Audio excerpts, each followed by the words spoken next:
We've made it through the basics of how materials are made and how they're set up, and now today let's talk about a lot of math, because while we're making art here, we're making visual stuff, there's quite a lot of math involved, because at the end of the day, we're communicating with a computer, and those speak in the language of math. So, no way around it, let's get started. I'm going to be making a separate new material. You can see I've imported two textures here. This wasn't entirely necessary to be a texture, but I like showing it off with a texture, what I'm about to do.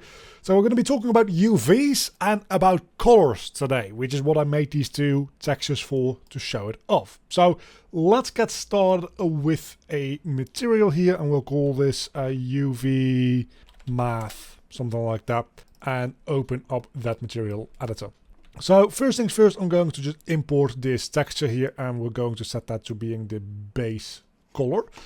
And I'll show you this in the plain view, because this just displays our texture as easily as that. And this is where we get into some important stuff. Because if you don't know what UVs are, the UVs are your 3D mesh cut open and splayed out into a 2D space. So if you've ever, when you were a kid, done like papercraft projects where you print out a thing on a piece of paper, then cut it up and then glue it all together, and then you have like this little 3D thing. UV unwrapping is the opposite of that. It is making the 2D cutout version that makes the eventual 3D model. Except for digital 3D models, usually it's a lot more complex than the paper crafts that we give to children. And UVs are not measured in pixels. The actual textures that you put in them are of course measured in pixels. The resolution of the texture that I have here is 1024 by 1024. But the UV space itself, if I want to pick a place inside this, doesn't actually like work with pixels. It works on a scale from 0 to 1. So it's much more of a simple coordinate system that can infinitely scale up and doesn't really have a resolution. Again, the textures that you put inside of it will have, of course, a resolution, because that's how images work. Why am I explaining all this before we get started with any of the math related stuff? Because you need to understand how these things work to begin with. Because the math we're about to do here with the UVs is going to impact how this displays. Now, the UVs are just the X and Y coordinates of the UV space. So we have the U and the V, or the other way around. I can never remember. I always just mess it up first try. UVs are to me what USB keys are to most people. Like you try it once, it messes up, and you try it again, and it messes up again, and then you try the thing that you tried the first time, and magically it works. That's what UVs are to me. So we can do some math with these UVs. And if we just get our texture coordinates, which we can get if we just type in texture coordinates, what you can also do is just type coord, and that also gets you the same thing. Putting that into our UVs here literally does nothing, because this is giving us the untiled, just raw texture coordinates, which is 0 to 1x or u and 0 to 1 v or y. The reason I use uv is because this is a 3D like art workflow, and in 3D art we use x, y, z for the spatial dimensions for the models themselves. So u and v have been dedicated to the 2D texture dimension space. And we can say we want to tile the textures in certain ways. And here you can see, okay, now it's squishing things together, and hey, we've got the lines that I had before, we've got like 5 of them now, and that makes sense because we're tiling the U 5 times. And we can tile the V 5 times, and now we've got 25 of this texture in total. It'll be easier to see if I just tile them both by 2. So now I've got 0, 0.5, 1, 0, 0.5, 1. So it's the same texture, just repeating, tiling itself. The texture coordinate node can do that by itself. I think it'll give you a better understanding once we start talking about how to do this manually with math. Because if we split this up first and foremost, so we can break into 2 components. So this gets us a R and a G component, which is the same. R and G is the same as U and V, which is the same as X and Y. They're just names for things that we use. RG is for RGB. Those are usually used for colors. XYZ are used for spatial location, and U and V are used for texture space. Since we're working with materials, whenever we like break a vector in the material graph, it uses the RGB naming, but it doesn't necessarily mean that these are like color channels or anything.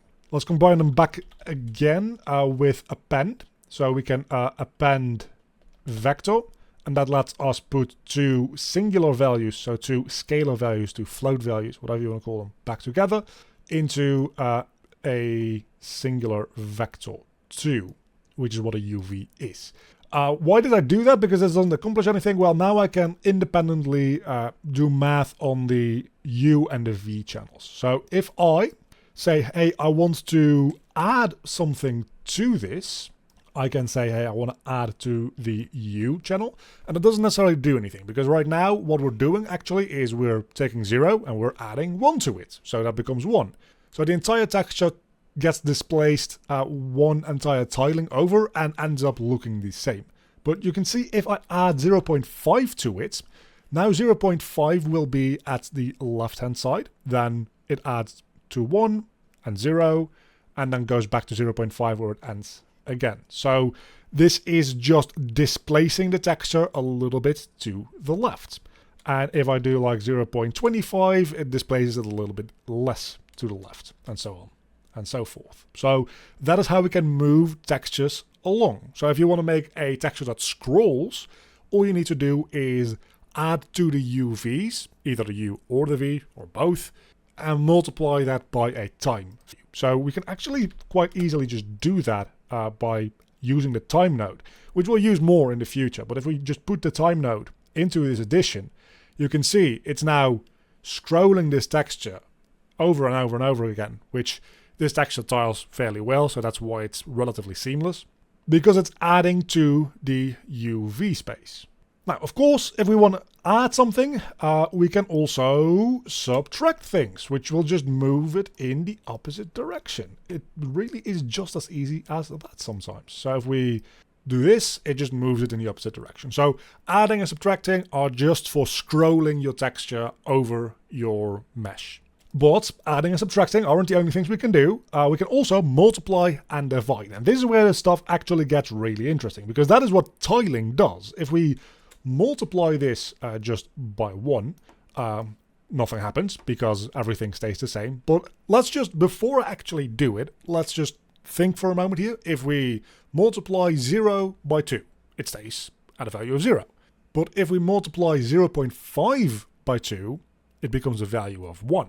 If we multiply 1 by 2, it becomes a value of 2. So what do you think will happen when we multiply this channel by 2?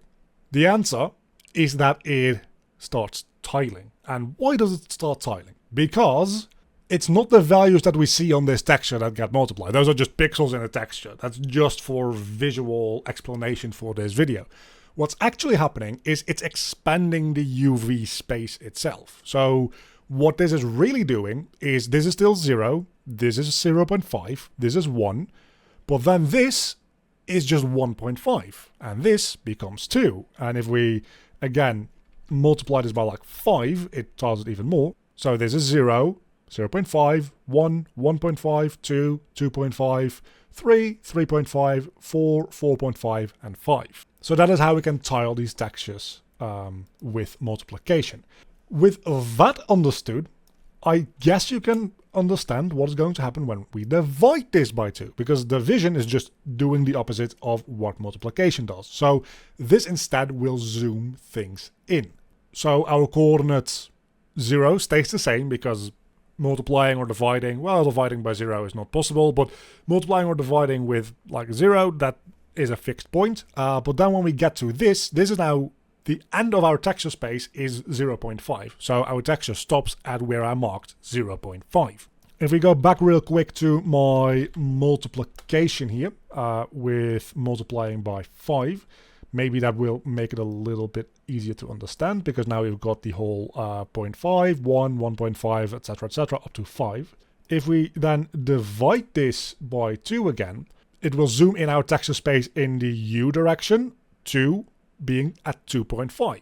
And So it does. We've got 0, a half, 1, 1.5, 2, 2.5. So that is the basics of how we can manipulate UVs with multiplication and division. Those are very important. And then addition and subtraction.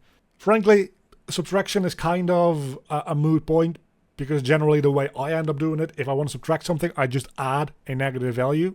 Just makes more sense to me, but you can just subtract as well. Sometimes it is easier to subtract than make something a negative value and add it.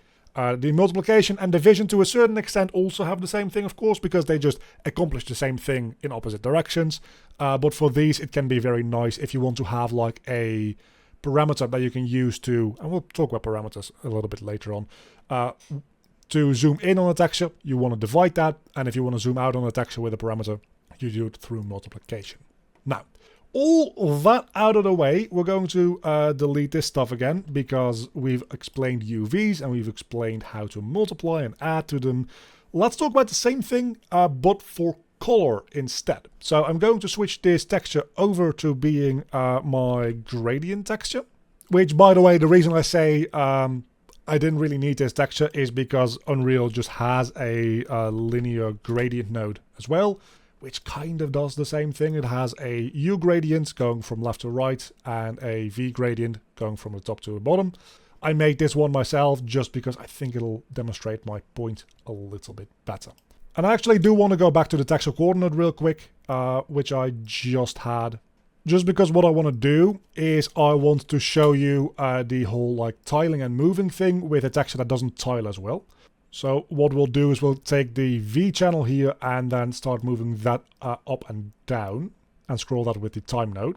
And now you can definitely see like it's actually the texture scrolling around. It's got a very obvious cutoff point here because it's of course a gradient. So I just wanted to show you that real quick to end that off. Now, we don't need any of this anymore. We've just got this gradient texture and we're going to talk about the addition, subtraction, division and multiplication for color stuff, because this becomes very, very interesting very, very quickly. First things first, let's do the simple ones, addition and subtraction. If we add nothing to this, what ends up happening is nothing. If we add a half, what ends up happening is everything just becomes a little bit lighter, because the colors as well work on a scale from 0 to 1. So if we have at the very bottom here a value of 0, and we add 0.5 to the entire thing, we now don't have a gradient from 0 to 1, we actually have a gradient from 0.5 to 1.5. Except that the base color, as we talked about in the last video, can't actually display things above a value of 1. So really what we have is we have a gradient from 0.5 to 1 and then clipping all the way up to the top.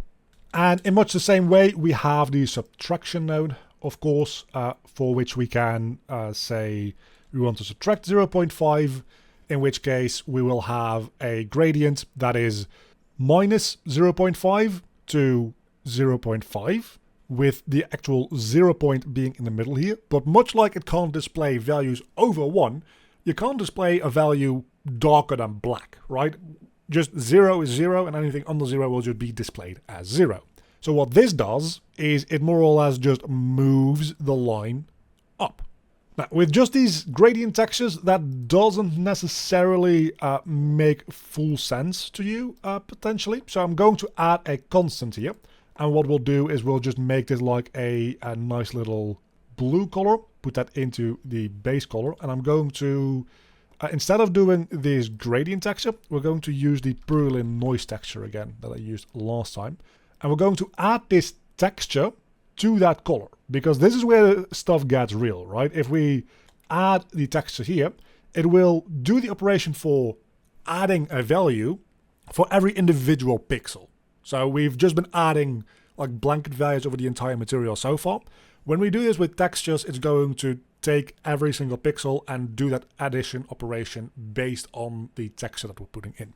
So if we do this, our base color will be that blue, but it will then get a value added to it depending on the noise texture that we're putting in, making a very like blue kind of texture, which this can be really, really nice to work with. We actually don't have any pure blacks in here, because everywhere that's pure black in our texture is just going to have nothing added to it at all, and as such is just going to be the base color blue that we have here. And everything then going up toward a value of white is getting more and more and more added to it, and as a result will tend toward white, and that's making this nice little like marble-ish blue color in this case. And of course we can do the very same thing with subtraction, which means that everything that is very white in this texture becomes very black, and everything that is very black in this texture remains to be blue. I don't think this is as pleasant. Do you? I don't think so.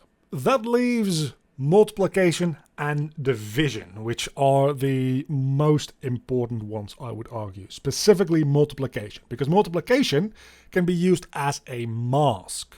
And what do I mean by that? Well, if we take this just directly into the base color, it's just this blue color. And if we add something to that, we can make that like nice marble-ish blue color that we had before. But if we, instead of doing that, do a multiplication, again, it's going to take each pixel from this texture and multiply it with the value of this blue. Meaning that everywhere that's going to be a black pixel in our texture is going to multiply our blue value by 0, or a value very close to 0, and make it a darker value. Everywhere this texture is white is going to multiply it by 1, and that means just keep this the same way it is in the input. That's the way we can mask things out, with multiplying them, and that ends up with this. It's a little bit easier to understand and work with if we actually make this a translucent material instead and put this into the opacity, because that's what you use masks for all of the time, like opacity related stuff. And for that you actually do want this to just straight up be white instead of being blue. But now we can see, if we make another node here, put that into the base color and make this a blue color again, we have a opacity mask because we multiplied our texture here by just a value of white, which needs to be pure white. And that's how we can multiply things together. So we can also do this for base color, of course, if we have that texture that we had before. So let's just copy this over real quick and use that gradient texture that we had a moment ago. If we multiply these two things together for the base color, and we'll just keep the opacity at full and set this back to being opaque because we're not using the opacity anymore. Now you can see it's not just taking like a mask from one to the other. What it's doing is it's multiplying these two together, right? So anywhere there is a dark pixel on either of these is going to be a dark pixel in the output. And anywhere there's going to be a light pixel in both of them only is where it outputs light pixels. So we've got the normal noise texture that we have here, combined with a gradient here that is using it for multiplication. And of course we can combine it with the texture coordinate stuff that we just learned. And there's another important lesson, is you can actually multiply like vector 2s and vector 3s with just scalar parameters. And the output will be a vector 2 or a vector 3. Like I showed you in the previous video, when I multiply the color by a single value, that just multiplies the color as a whole. And you can do the same with these texture coordinates. So we can multiply this, even though it's got a U and a V, so it's got two components to it, we can just multiply it with a singular value and we'll just multiply both of those components. So let's say we multiply this by 5 and put it into the UVs. Now that noise texture is a little bit more tiled, and we can do some neat stuff with this. Now, that only leaves division, and I'm going to be real with you, division doesn't strike me as the most useful thing to do for color operations. I'm going to show you what it does anyway, but you don't really care. At least I don't really care usually. So let's divide. And of course, with division, it becomes important which one you divide by what. Multiplication, it's kind of indiscriminate, but for division, that suddenly becomes relevant. And here you can see how division works. So what we have here is this gradient. We are dividing by 1, which is just the same value that you put in. And we are slowly going toward dividing by 0, because black is a value of 0. And dividing by 0 gives a value of infinite. So this gradient is going from, hey, just show your normal color, to be brighter and brighter and brighter and brighter toward infinity. Of course, we know that it gets clamped at a value of 1 because normal materials can't display anything above a value of 1. But now if we switch these two around, what you'll see is it will give you a very different effect. And this is actually kind of like a neat effect, right? I like how this looks. Because what it's doing right here is it's taking this and doing the division stuff with the bottom texture. So we get different effects depending on how around we do this. We can actually put this into the emissive color to show you that it really does actually generate values much above a value of 1, because you can see some glowiness here.